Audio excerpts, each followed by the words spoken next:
Olá, olá, bem-vindos a mais um programa Papo Aberto aqui da Exame Invest. Eu sou Carlos Cauti, sou editor da Exame Invest e hoje estamos aqui para falar mais uma vez de um assunto que está sempre nos top ranking, né? Está sempre no topo das atenções, né, de vocês, nosso público, dos investidores em geral, também nas redes sociais. Estamos falando de Bitcoin, do sistema blockchain, né, e de todo esse universo, esse mundo em volta das criptomoedas e dessas novidades, né, que estão surgindo, na verdade que já surgiram há um bom tempo, mas estão cada vez mais se impondo, né, entre os investidores do mundo inteiro.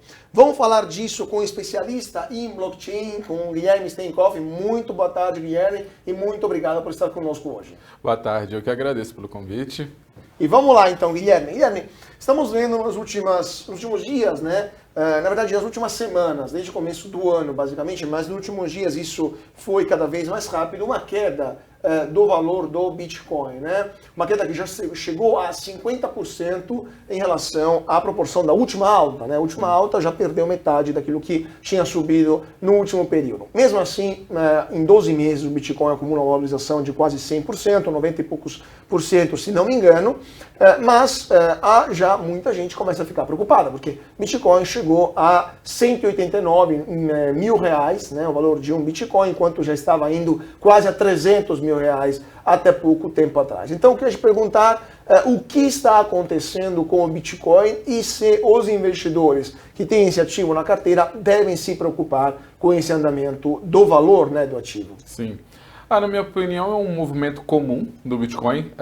Como eu já acompanho há alguns anos, sempre no final do ano, começo do ano, todos os criptoativos tendem a ter essa retração. As pessoas têm muitas teorias sobre isso, só que, na minha opinião, é que chega final do ano, todo mundo quer liquidar um pouquinho para poder curtir férias, para poder viajar, pagar IPVA, essas coisas, esse tipo de pagamentos que a gente tem alto no começo do ano. Na minha opinião, se dá por conta disso, né? Eu não me preocuparia, porque o movimento de realização a 50% no Bitcoin depois de uma grande alta é muito comum. Você pode analisar nos gráficos isso, né?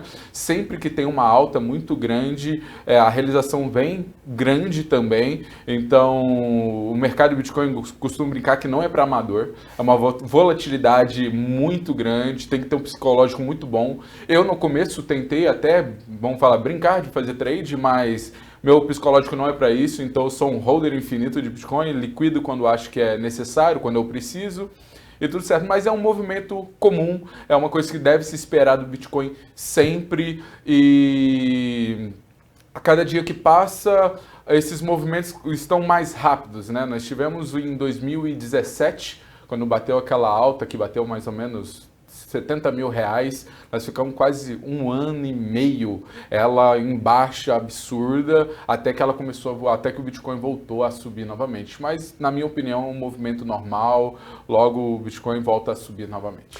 Por exemplo, nós sabemos que no Bitcoin, claro, há muitos investidores, pessoas físicas, milhões de pessoas que investem, né? No Brasil são 12 milhões mais ou menos os investidores, pessoas físicas que investem no Bitcoin, mas sabemos que as grandes mudanças, grandes altas e baixas, vêm de movimentos de poucos investidores, que são as chamadas baleias, né, do mercado. Então, você acha que nesse momento, com esse andamento de queda do Bitcoin, desde o começo do ano, a gente está vendo algum movimento de baleias que estão desinvestindo, que estão vendendo, porque baleia, com certeza, não tem que vender Bitcoin para pagar IPVA, né? Baleia é um investidor que movimenta milhões ou até bilhões, às vezes, né, de dólares. Então, você acha que as baleias estão atuando nesse começo do ano e por que, eventualmente, elas estariam atuando? Na minha opinião, tem pessoas que acreditam, tem pessoas que não acreditam em baleias, né, no mercado. Quando se fala de um mercado menos regularizado, né, como o do Bitcoin, eu acredito fortemente em grupos de pessoas que formam as baleias, né?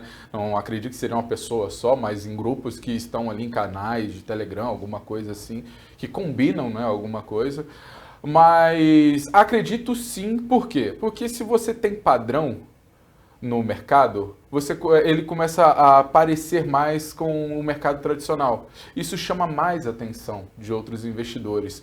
Ele começa, não, é tendência, normal, todo começo de ano. Então, lógico que tem essa questão da pessoa física, né, que tendem a ir junto com as baleias por conta disso, e começa o medo, né, de, não, vai derreter, vai sempre, dessa vez o Bitcoin explodiu, dessa vez o Bitcoin explodiu. Isso é muito bom para as baleias, eles sempre fazerem esses ciclos, porque é a hora que eles sabem, vamos aproveitar, que é o momento que todo mundo sabe que cai, vão aproveitar o panic sell, vão jogar lá embaixo e vamos sair lambendo todo mundo lá no mercado de novo. Vamos pegar todo mundo para jogar o preço lá em cima.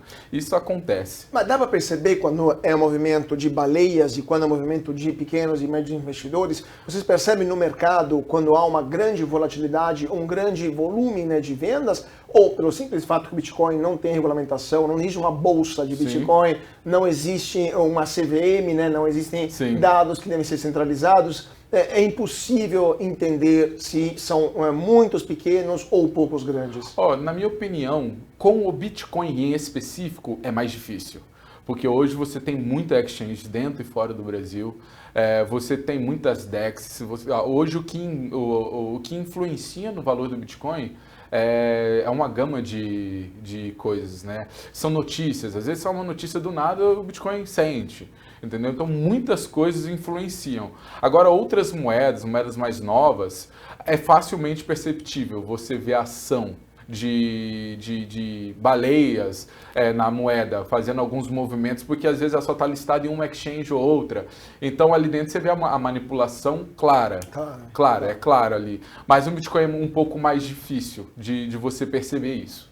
Agora, falando de moedas, a gente depois vai falar das moedas mais novas, especialmente daquelas que surgem dos videogames, né? Que também estão dando muito o que falar, porque são moedas virtuais utilizáveis muitas vezes apenas no videogame, mas nem sempre apenas no videogame, às vezes podem ser convertidas em dinheiro real, né, dinheiro concreto, em dólar, em real, né, ou em euro, e tem também valorizações muito rápidas em muito pouco tempo. Então a gente vai chegar nesse ponto, mas antes queria complementar essa questão do Bitcoin, então, das baleias e das exchanges. Hoje, a notícia mais recente, que é a maior exchange do mundo, né, a Binance, foi acusada justamente hoje de não colaborar com as autoridades de vários países na transmissão de dados de seus clientes. E assim, permitir, por exemplo, que sejam realizados crimes como lavagem de dinheiro, financiamento de terrorismo ou evasão fiscal, entre outras coisas.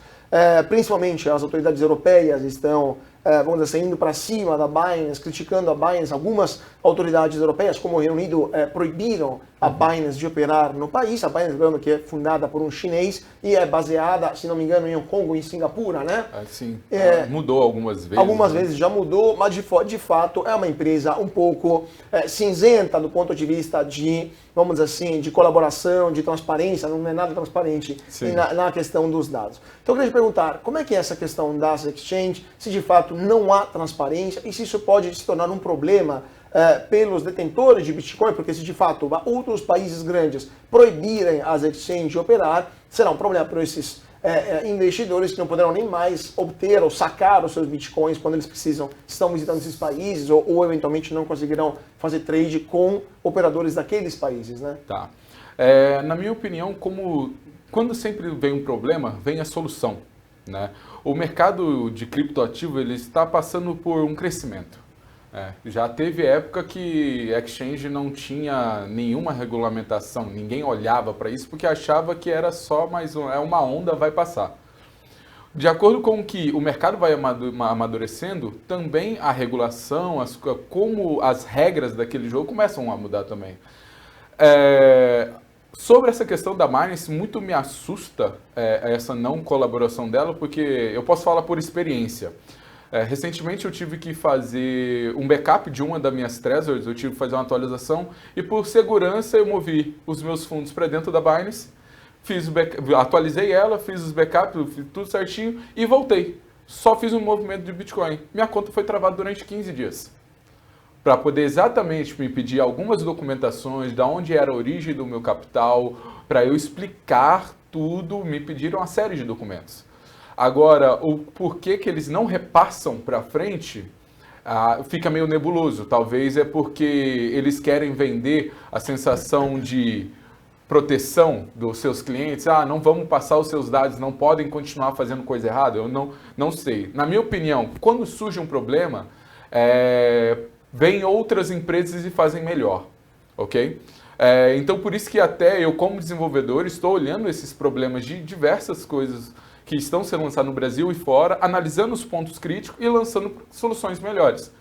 Ok? Falando justamente de soluções, né? Um dos pontos que muita gente indica como uma possível solução para o futuro e que poderia ser uma herança positiva das criptomoedas é a tecnologia blockchain, ou seja, essa série de algoritmos, né, que permitem, vamos dizer assim, individualizar ou deixar autenticado sem a possibilidade de falsificação, qualquer coisa de fato, né? Seja uma informação, como por exemplo pode ser um ativo digital, mas também um objeto, um contrato, uma transação, etc. Então eu queria te perguntar, na sua opinião, quanto as blockchain vieram para ficar, quanto a tecnologia blockchain veio para ficar e aonde você está vendo a possibilidade maior de aplicação dessa tecnologia para deixar a vida dos empresários, dos consumidores, das pessoas que querem fazer investimentos mais fácil? Tá. Primeiro, vamos entender a importância da blockchain. Blockchain, para mim, ela é maior do que o próprio Bitcoin. Na minha opinião, ela é maior que o próprio Bitcoin e maior que qualquer outra criptomoeda. Porque a blockchain é o meio de se fazer as coisas, é a tecnologia por trás. Ok? Então, estabelecendo isso, você sabe que Bitcoin, Ethereum, BNB, outra coisa, é só um meio de pagamento. O grande poder está na tecnologia, correto? Aí você me pergunta, onde que se aplica blockchain? Em tudo. Eu costumo brincar quando me perguntam, o que dá para fazer com 0 e 1 na tecnologia? É a mesma coisa que dá para se fazer com o blockchain. Porque blockchain nada mais é do que um livro-razão descentralizado. Ok? As blockchain públicas, eu já acho que a usabilidade delas tem um caminho finito. Ok? Porque se você pensar em segurança de dados, imutabilidade, você está pensando no mercado mais corporativo. E quando você fala de acesso a esses dados, você tem que ter um controle ali da visualização, uma privacidade desses dados, ok? Então eu vejo um caminho muito maior para DLTs, que são Distributed Ledger Technologies, que é uma blockchain privada, ok? E aí sim, você tem um caminho muito mais longo na tecnologia blockchain. Por exemplo, blockchain privada significa que ela é feita entre duas pessoas, entre dois usuários, eles criam vamos dizer assim, o próprio sistema de códigos, né? Conjunto de códigos para dar uma unicidade a uma transação, um produto ou qualquer outra coisa, né? Sim, não necessariamente, tá? Quando se fala de blockchain privada, a única diferença dela para a blockchain pública é que ela tem nós, administradores, que ditam o que vai acontecer ali dentro. As características da blockchain, que é imutabilidade dos dados, transparência dos dados, nunca vão mudar. Só que passa a ser agora permissivo. Quem pode fazer o que dentro dessa rede?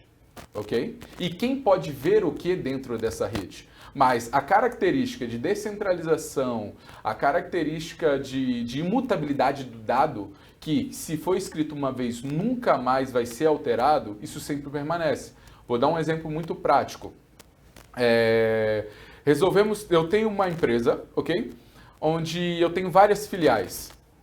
Eu vou colocar uma rede, uma intranet, dentro para me comunicar. Todos os meus dados vão passar por essa intranet. Eu instalo blockchain dentro dessas empresas, onde cada empresa tem o seu nó e ela é responsável pelas suas chaves públicas e privadas para poder mexer nas transações, e mesmo que os administradores queiram tirar algum valor daquela chave, né, do detentor daquela chave, eles não conseguem, porque quem detém o poder é a chave pública e privada. O que eles podem fazer? Permitir se aquele endereço pode participar ou não daqui para frente. Mas eles não podem mudar mais a regra que já foi estabelecida. Então, todos os meus registros desse conjunto de empresas vão estar registrados em blockchain de forma imutável. Entendi. Então, a filosofia da blockchain, ou seja, a imutabilidade, mesmo que seja pública, que seja privada, não se altera. Não se altera. A única diferença é que na privada tem administradores que decidem como essa blockchain é criada. Sim, e aonde eu vejo mais usabilidade, por quê? Se você pega hoje o que mais se tem no mercado, que falam que vai mudar o futuro, são smart contracts. Mas se você analisar, o smart contract ele já nasce meio que falido. Porque imagine um negócio. Eu vou te falar, eu vou te chamar para um empreendimento onde eu falo, ó, o meu negócio é esse, ele nunca mais vai mudar. Você fala, não tem como, o mercado muda a todo momento. É a mesma coisa, como que eu vou colocar a minha empresa em cima de um smart contract que é imutável, que ele nunca mais pode ser mudado?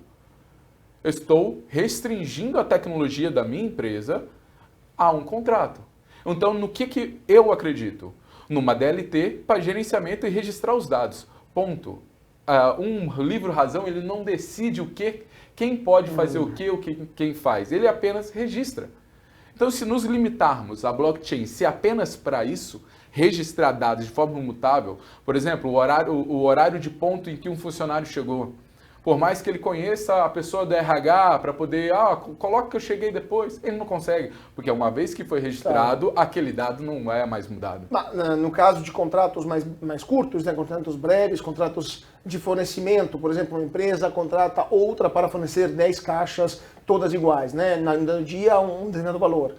Nesse caso, o blockchain poderia ser interessante para fazer um smart contract nesse aspecto. Sim, mas eu acredito ainda na questão da NFT.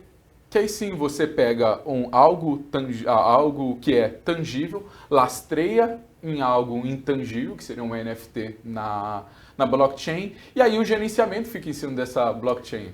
Falamos justamente dessa questão da NFT que estão dando tanto o que falar, né? Especialmente agora que o Neymar acabou de entrar nesse segmento, né? O Neymar comprou uma NFT por 6 milhões de reais, se não me engano, uma NFT de um macaquinho, macaquinho mastigando chiclete. O que você acha desse mercado da NFTs? De fato, há alguns casos bastante paradigmáticos de imagens que são vendidas como NFTs por valores absurdamente elevados, mas ao mesmo tempo há dúvida se essas imagens, se esses produtos tenham um valor intrínseco um valor linear, né, parecido, ou pelo menos que possa ter alguma justificativa em relação ao valor, né, nominal do pagamento. Então, qual que é a sua opinião, se de fato isso faz sentido ou se estamos assistindo a alguns excessos nesse mercado? No mercado de cripto, tudo que é novo existe excesso. Ponto. Por quê? Se você pegar, a gente acho que deve estar na terceira onda aí de novidades da era Bitcoin.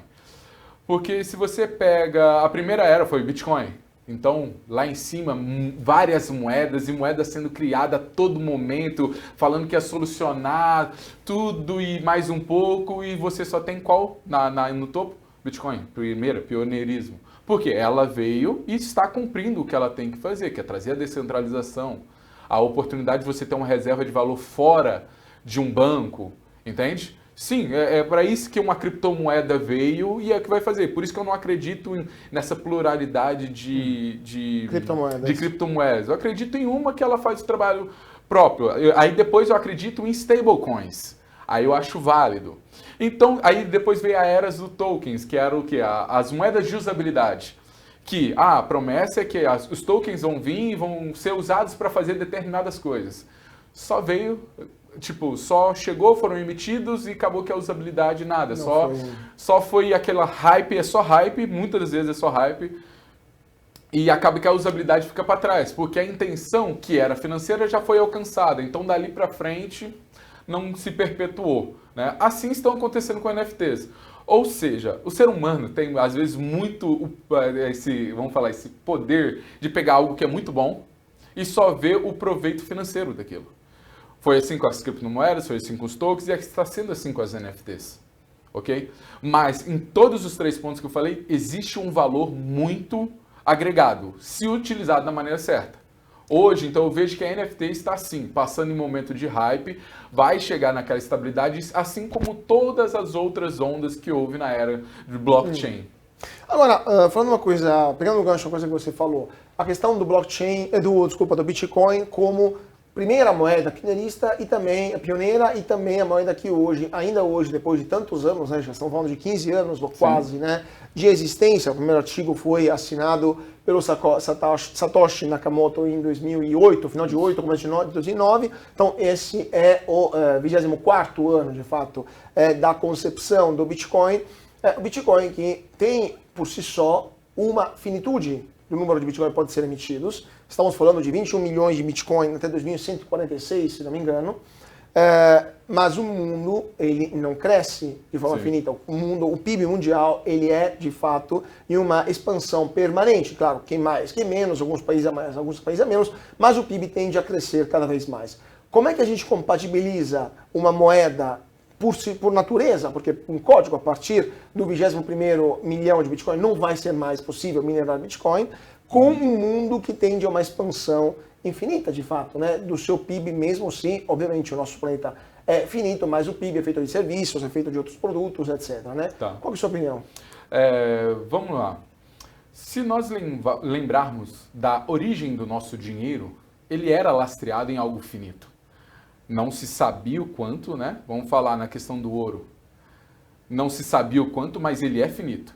Então, é igual eu falo, a origem sempre ela é boa, só que às vezes ela é mal executada. Na minha opinião, pela dificuldade logística de você mover realmente a riqueza de um lugar para o outro, vamos ter que tirar agora todo o lastro do ouro dos Estados Unidos e levar para outro lugar, porque aquele papel que representa já não está mais aqui. Então, por conta da logística, hoje vamos falar que a gente só tem especulação. Não tem mais lastro para o nosso dinheiro, ok? O que eu ainda acho uma bobeira falar que não tem lastro. A riqueza de um país, o que um país pode produzir, sim, é muito interessante. Se a gente analisar de forma fria, o Brasil é explorado há 500 anos e continua produzindo riqueza de uma forma absurda, entendeu? Eu amo o meu país por conta disso, porque é um país muito rico. Então, se você imaginar que o Bitcoin veio para substituir o ouro, a coisa começa a fazer sentido. Porque você realmente tem algo de valor e algo finito, ok? Aí você tem a melhor logística que o ouro não tinha. Entendeu? A melhor usabilidade que o ouro não tinha. Mas assim como o ouro, que obviamente sendo finito ou que tem uma expansão menor do que as próprias exigências dos vários governos, mas também a necessidade de liquidez na população mundial que aumentou, o ouro foi abandonado em 71, o lastro em ouro foi criado, pelo menos na Idade Moderna, como Bretton Woods em 44, e depois o lastro em ouro foi eliminado em 1971, porque o dólar começou a ser impresso sem ter nenhum tipo de lastro em ouro. Você não acha que o Bitcoin vai ter o mesmo destino? Claro, não podemos mais minerar Bitcoin, mas teremos uma outra moeda, pode ser lastreada, pode ser não lastreada em Bitcoin, que acabará sendo necessária com maior número e com uma expansão maior por causa da própria natureza da Terra? Sim. Então, por conta disso que eu te falei, eu acredito nas stables. Por quê? Se já temos uma moeda que ela já faz esse lastro finito, o que nós precisamos é de uma solução para que cada país se sinta dono do seu próprio papel, ok? E o que é uma stablecoin? Ela é uma moeda de 1 para 1 com a moeda corrente, a moeda fiat. Né? Por exemplo, já existe o USDT, BUSD, o USDC, que são todas lastreadas no dólar, ok? Hoje, por exemplo, eu estou com lançando um projeto para lançar uma baseada no real, em cima da plataforma Pix. Porque toda vez existe uma dificuldade muito grande para se implementar isso no Brasil, porque os bancos têm, e com razão, um receio muito grande de trabalhar com cripto no Brasil.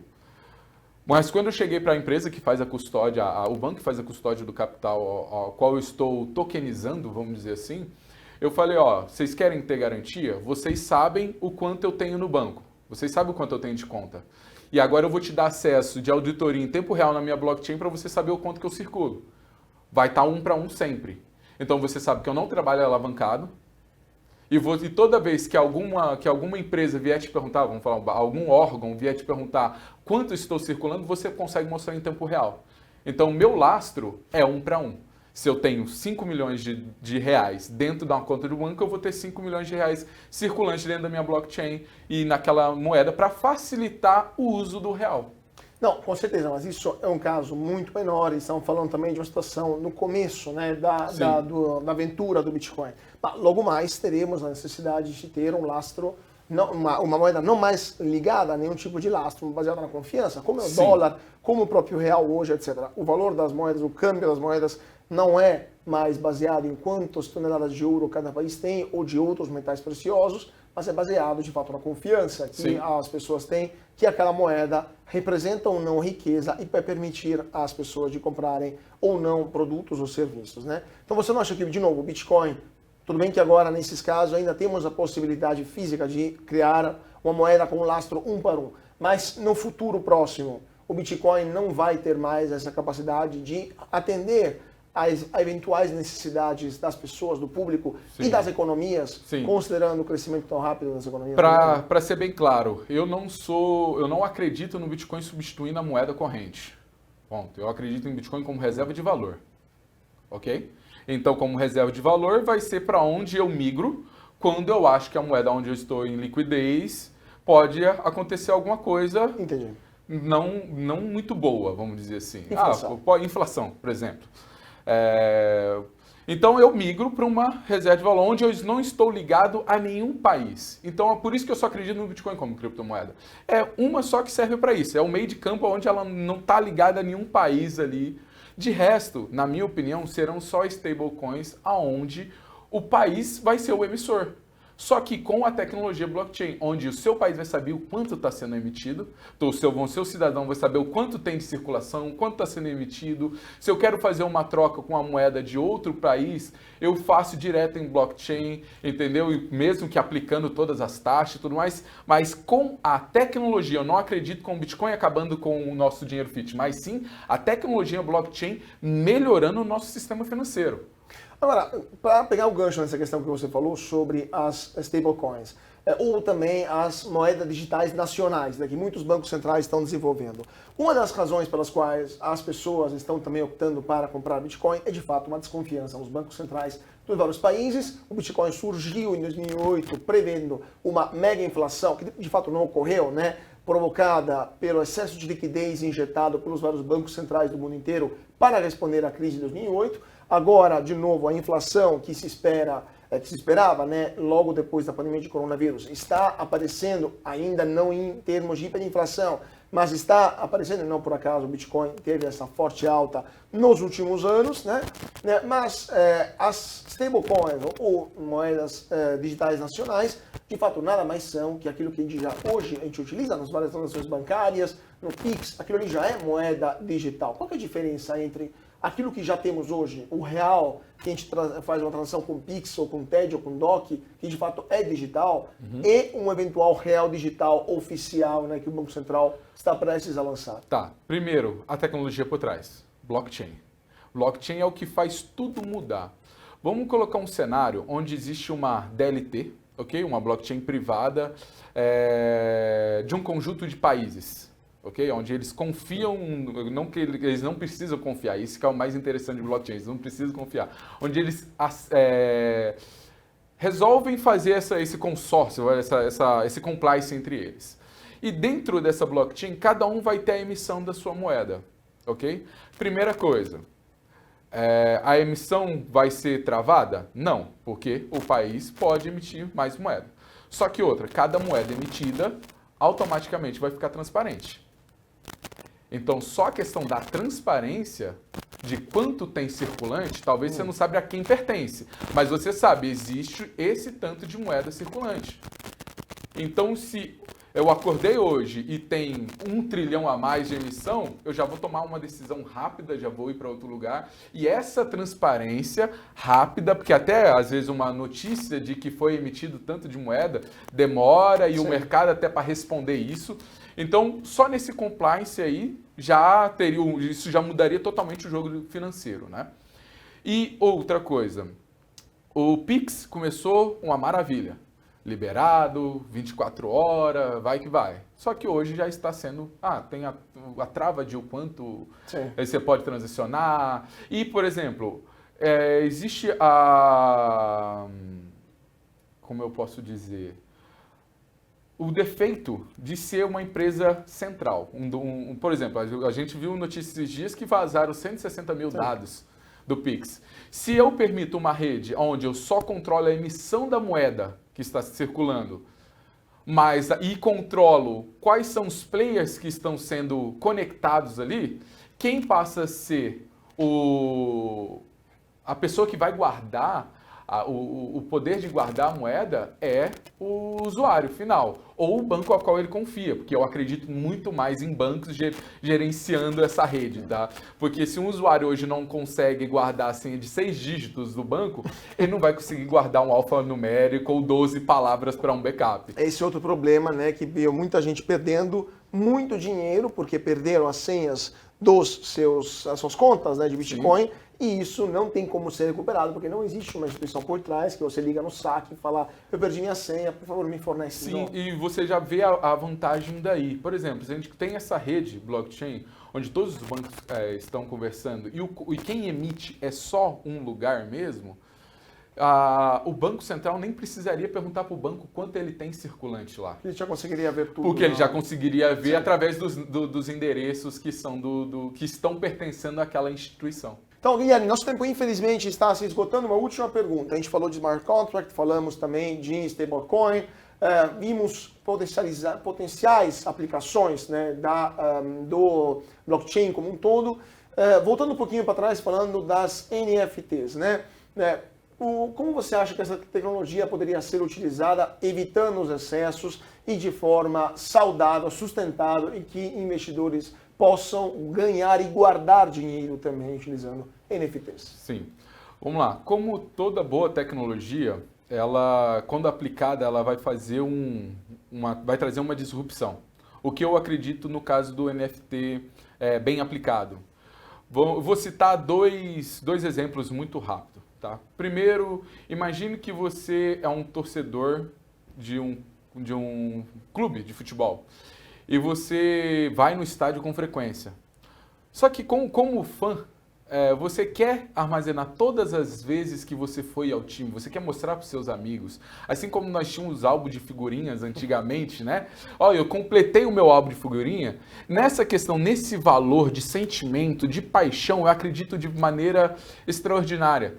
Porque se você tem uma ID digital de um usuário e atrela esses NFTs de todos os ingressos ali, e fora que só essa questão desse NFT para uma tiqueteria já seria uma tecnologia absurda de validação, de negociação desse ingresso, né? Seria algo imutável para ele também mostrar. Eu estive lá e eu tenho como provar. O meu papel não vai apagar, não vai molhar, não vai se perder, sabe? E tá ali registrado de forma imutável. Isso então, não seriam esses os fan tokens, né? É outra coisa. Não, os fan tokens é a tentativa falha de trazer algo pro futebol, na minha opinião. Por que falha? Porque qual que é a ideia do fan token? Era se emitir fan token para ser a moeda para comprar esse tipo de NFT. Só que, como eu falei, a negociação parou só até a captação do dinheiro.